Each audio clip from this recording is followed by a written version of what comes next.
Guys, isa rin ang unit ni Boss si Droy sa ka-weapon nga 29er ararara. So bali mag-tubeless kita yung tire natin Crossmark na 2.10. And then ito yung binakabiliban ko kaya ngiya bala bangko ni nga may shock niya. Isla na kana siya nga pag hindi nga bangko. Flying saucer. Ayan, bot na lang gida.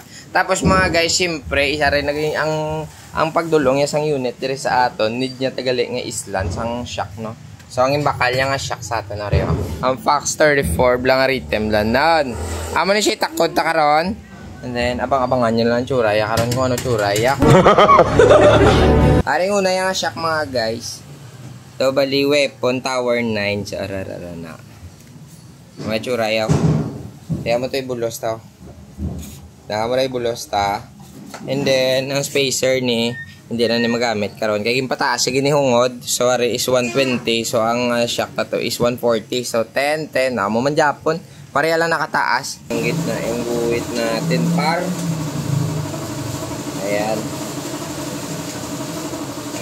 Ganito si Manino ninyo maguhit eh. Tapos, tatabasin nato na sa may tunga. Para naman makabit natin sa ating rim. Ayan o. May guhit na gitnang-gitna yan ha. So, ganyan. Ganyan tayo. O, tingnan mo. Uy, sana all. O, gamit naman tasang ball pen. Kasi magchuchuble si Manino ninyo. Ayan. Tapos, ito na siya. Yun. Oh. Tulak pa. Nah, mo na nasa. Balian sakto lang na mo. Sakto mo na eh. Be. Tunga lang, okay na, be.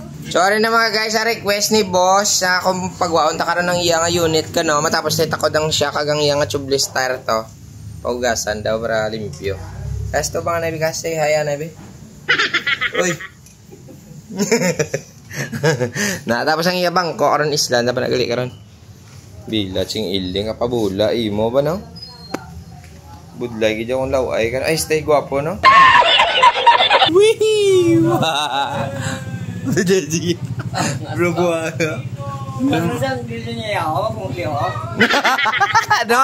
Ano? Luy-luy ano? Ah, gawin ching ilig yo. Oh, Drio, dalay utot yun. Wow! Guys, sir, subo na gas si Sergio. Nakuha niya na yung unit. Sir, hi na sir. Ara na yung takot na amon ang rhythm nga Fox Leon. So, ready na siya man. Wala ka mga trail. Wala ka mga trail. Ate, oo. Ayun, paldo kami. Galing ng customer namin. Maraming salamat po kay Sir John. Love you. Teko, na-sold na natin yung Fox. Madamang salamat. God bless.